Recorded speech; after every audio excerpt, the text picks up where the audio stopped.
Hello everyone, my name is JJ Tao and welcome to a Chitty Let's guide, if I can call it that. And today we're going to be covering roles, and specifically the trader role. And this is mainly for new gamers or people just getting into Red Dead Redemption online and haven't played this game before. Or maybe there are some tricks in hunting that you've never actually known about. But if you're well versed in hunting, then this video isn't for you. So basically the trader role is you're a trader. You actually have Mr. Cripps at your camp that you can now hire to do some trading business for you. And the way it works is, if you've ever played Grand Theft Auto Online, it works the same as the careers there, whereas you have three items.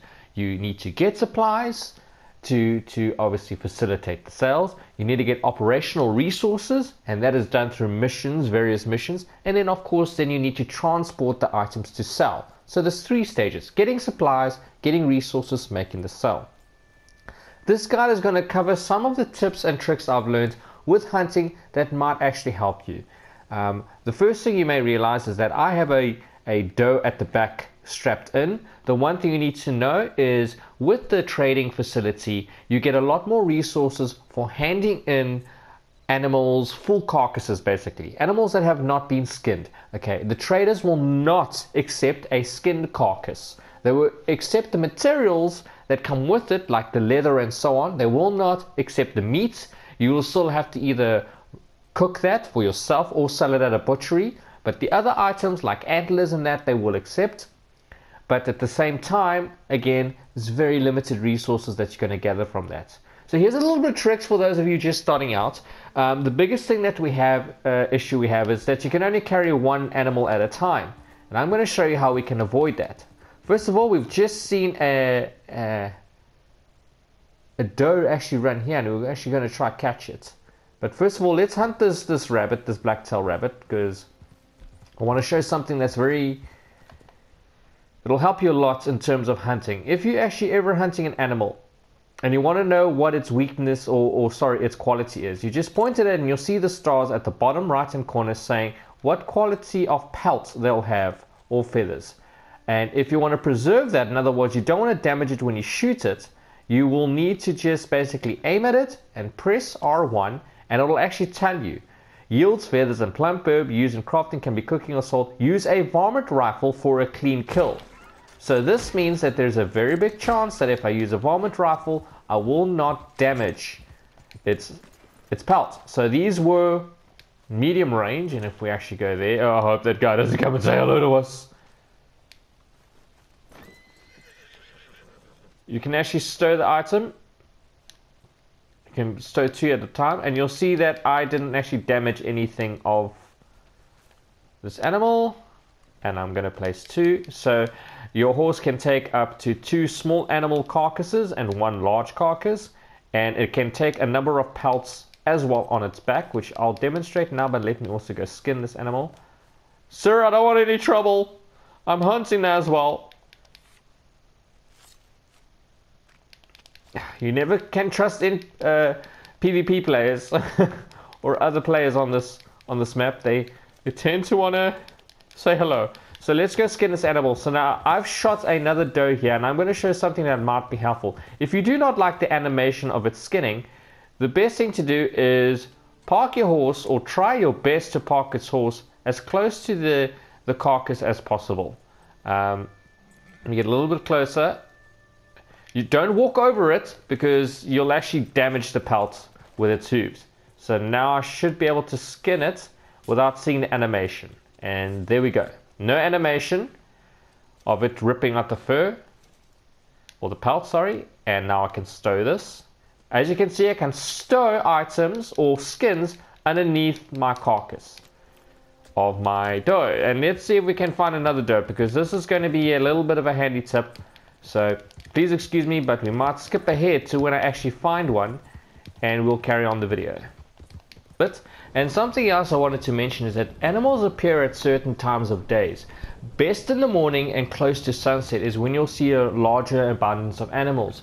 And the same can be said for predators. If you're hunting predators, they will tend to appear at certain times of days. Like wolves will generally always appear during the evenings or in enclosed forests. So right now I've actually just hunted 2 wolves that were trying to find me, and well, they turned out bad. Now this wolf over here, he has it has a pristine coat, so we're just going to skin him. I'm sorry, I actually wanted to show something here.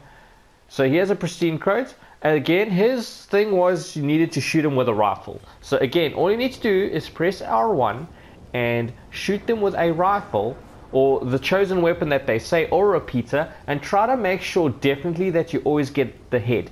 Because if you shoot it at the back, sometimes what will happen is that you'll injure it, it'll bleed out, and if you shoot it a second time, you'll damage the pelt. So you never want to basically shoot it from the back, always try to shoot it at the head or close to its heart. Okay folks, so it's about 5 AM in the morning, it's just gone past half past, so you can see the time is quite fleeting there. So now there should be a lot more animals up and about. It's just actually finished raining, and I do believe that weather does have a little bit of an effect, but definitely the time of day has an effect. We've just seen some birds fly away, so if you're hunting birds, that is the perfect time. There's always birds, that's the one thing. You'll never have any issue finding birds. But we're hunting ourselves, we're trying to get a bigger animal that we want to hunt, just for the sake of the tutorial. So let's just go past camp, because I know when we go past camp, we get to the other side, where it's a lot more open. So as you can hear all the freaking birds chirping and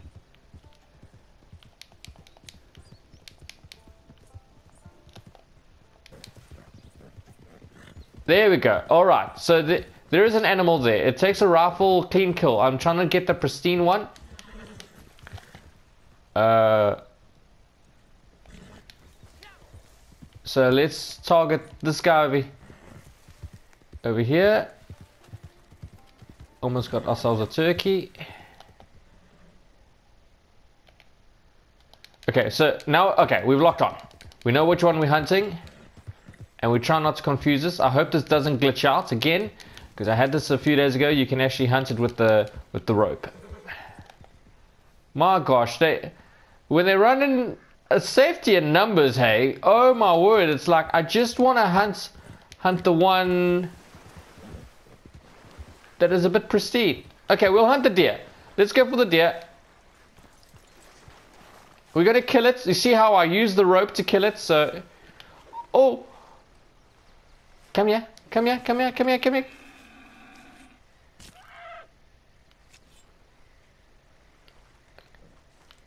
Okay, so you see how it is pristine fur. Now, I've already got an animal here, but I want this animal. So this only really works with large animals.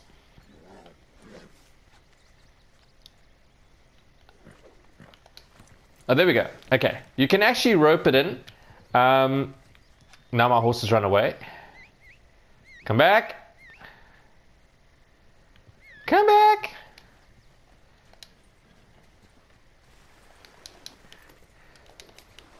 So I'm gonna rope it. Oh gosh, do I have to get... Oh shit, I'm gonna attack! Oh my god! That was unforeseen. Yeah, we're gonna skin you. That was uncalled for. Oh my word, I even lost my hat. I'm trying to show something here and I got stripes on my back. My poor horse, Cupcakes. I'm so sorry. Where the hell's my hat? Oh, there's my hat. Okay, let's show this again. So I've just killed a deer and unintentionally a bobcat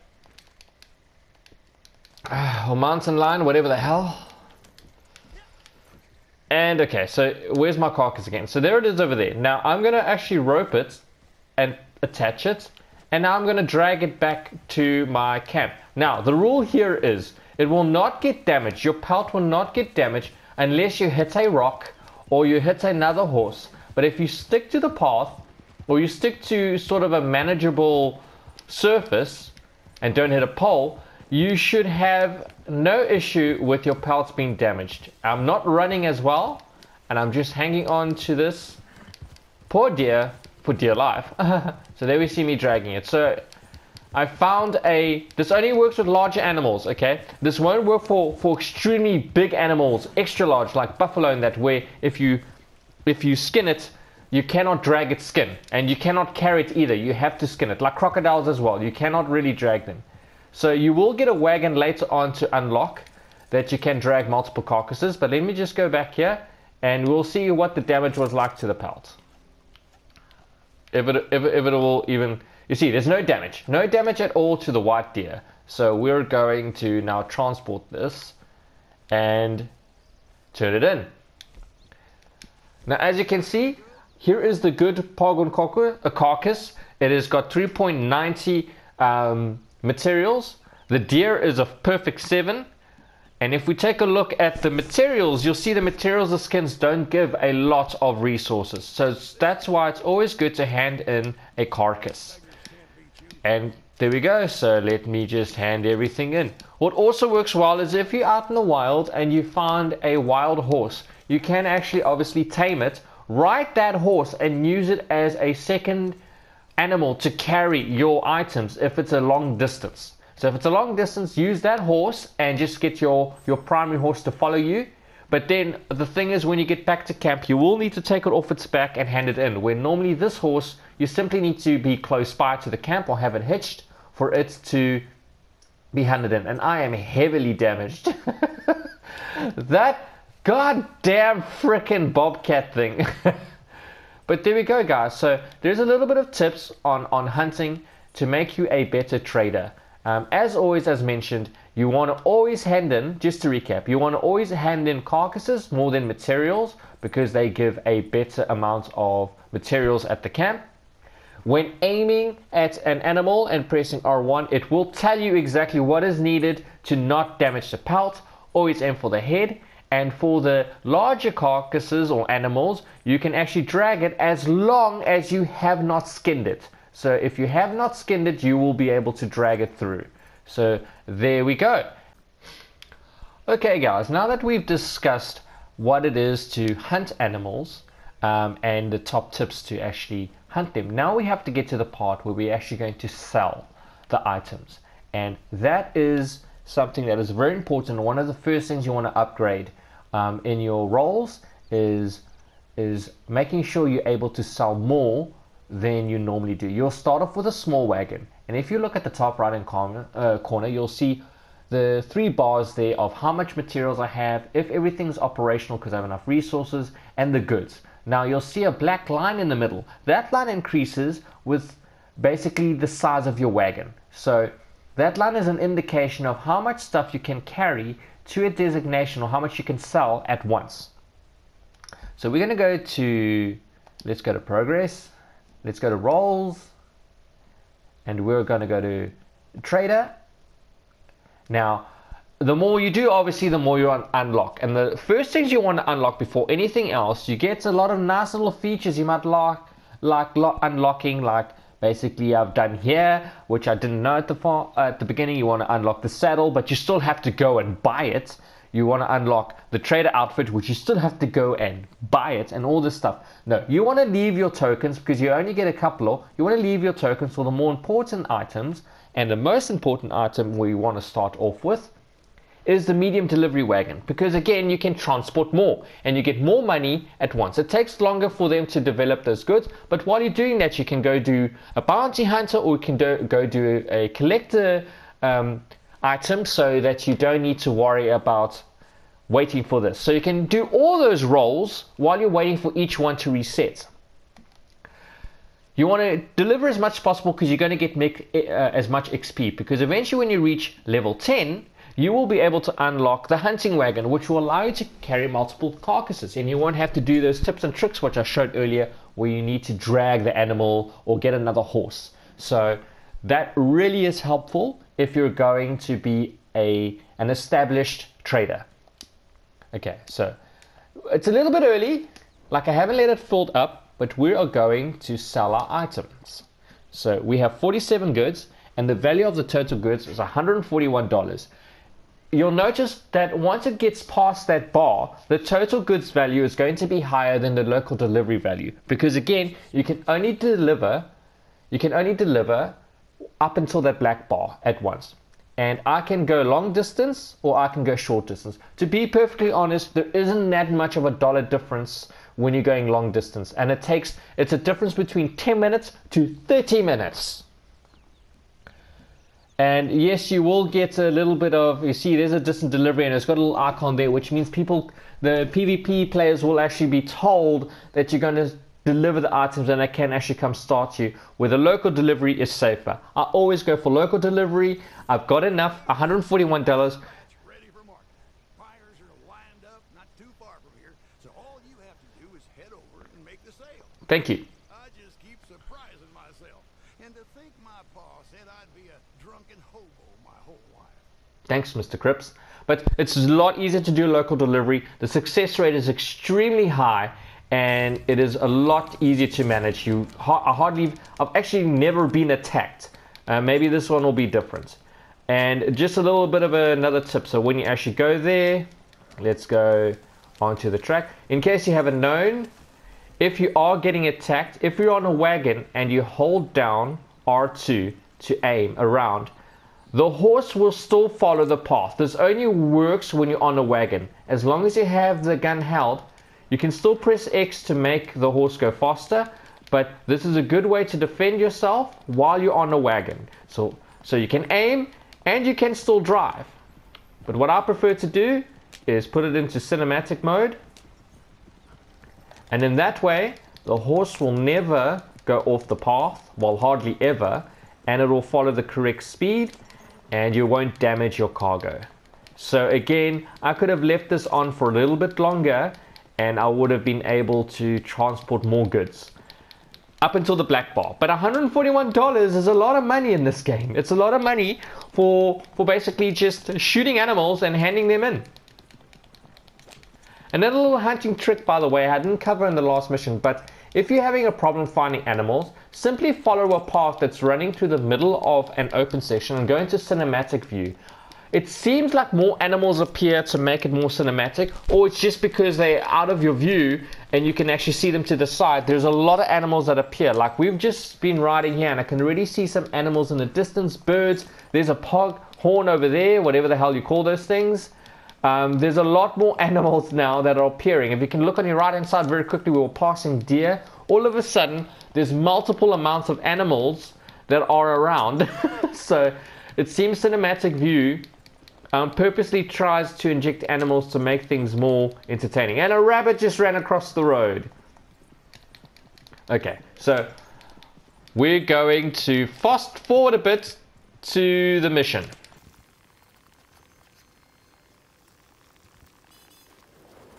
Okay guys, we have arrived at a location. One thing to know is that a lot of the trader missions, sometimes you will get there and there would have been, well, there'll be basically a raid happening at the moment where there's a shootout. So that does make things a lot more entertaining. You would want to clear that out before you deliver your cargo. But there we go. My cargo is now sold.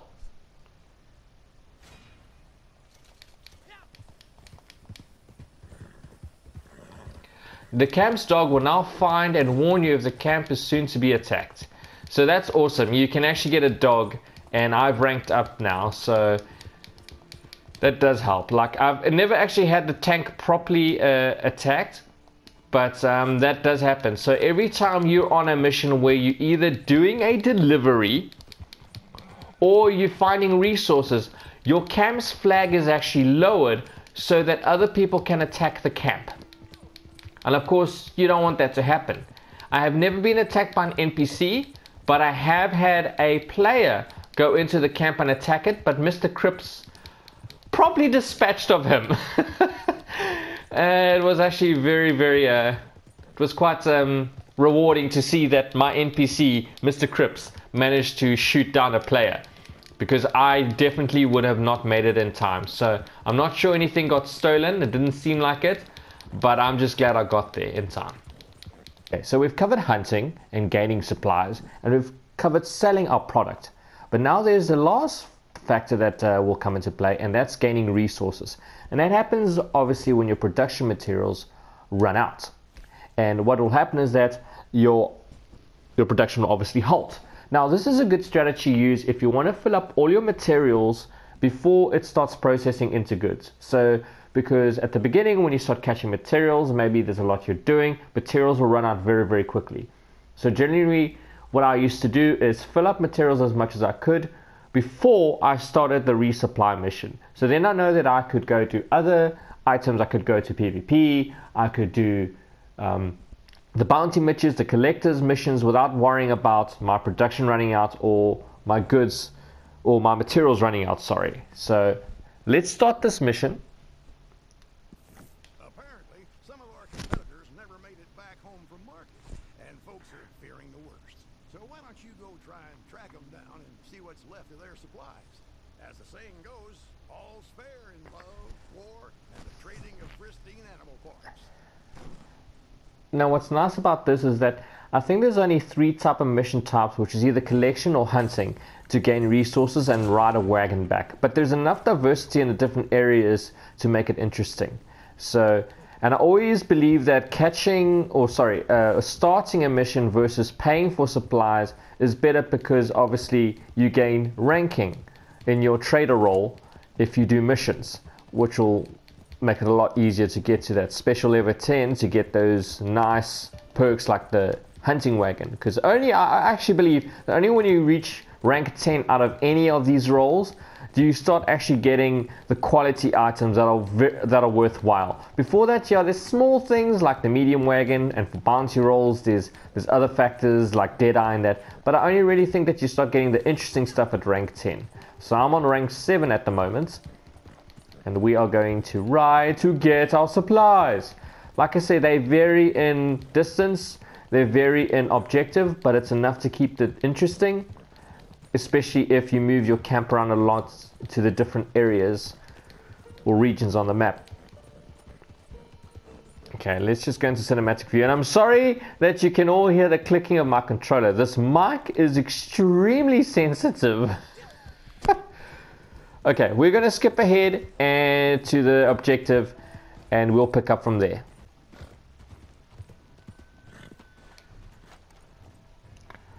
Okay folks, we've arrived in our region, and what we have to do in this specific objective is hunt supplies. So, oh, already there. We see we got some characters by the water. Those look like wolves actually, but this most likely is where we need to be. Yep. So bonus, we also... Uh-oh. Houston?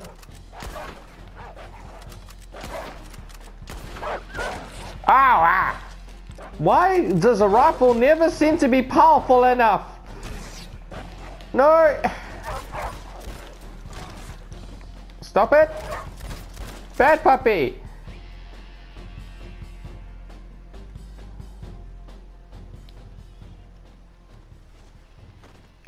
Gosh, I don't understand. The rifle should be a little more powerful than the gun. In fact, that's what you need to kill wolves with, but no. Okay, let's just go put this pelt on. We're gonna get something out of losing this. Oh, great. How chunky. Let's go. We don't have a lot of time. We'll leave that wolf there. Oh. Okay, let's pick up supplies. Okay, so this one is a bag mission as opposed to it being a wagon mission. But doesn't matter the size, whether it's a bag or a wagon, you still fill up your production value quite quickly. Let's quickly do this. We'll make it back in time. Don't worry. I need to get rid of this map. If you're playing in a posse, by the way, there will actually be more bags to collect and more enemies to actually deal with. So that makes things a lot more interesting if you're playing as a team. So, but again, you still get the same amount of production. Ooh, let's go back. Alright, we'll catch up to when we return. This is one of the better missions, I believe.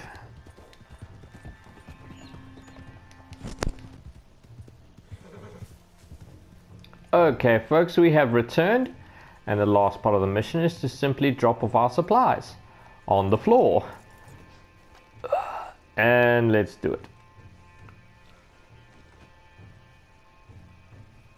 So again, I tend to do the missions even if I have a lot of money instead of spending. I think spending is if you really need a quick way of doing it. But again, I prefer getting the XP for my ranking. And let's see how much ranking we got. 625 for trader ranking. That's fantastic. Hey, puppy. So yes, there is different type of missions. Sometimes you'll actually transport a wagon that can take on damage, or you'll have to steal it, or hunt animals for another trader. So basically you'll hunt an animal, and for those missions, by the way, the animals are always in a close vicinity of the trader that you're meant to trade a carcass with, and then he'll give you a wagon to take back to camp. So that's it. That's the basics about trader. I'll try and make a video about the more advanced features about this trader in terms of what you unlock, what you need to unlock, but the basics is try get to that level 5 to first unlock your medium wagon so you can transport more, and then rank 10 is where you can unlock your hunting wagon so you can transport a lot more carcasses. But I'm hoping that the tips and tricks helped you. If it did, please give a like, give us a subscribe if you want to see more. I will be doing another video about the bounty hunter class, because it's not just shoot and kill. There's a little bit of a strategy involved in that to rank up very quickly, and we'll see you guys soon. Thank you for watching this video. My name is JJ Tao, and as always, I've got people to do and things to see. We will see you on the next video.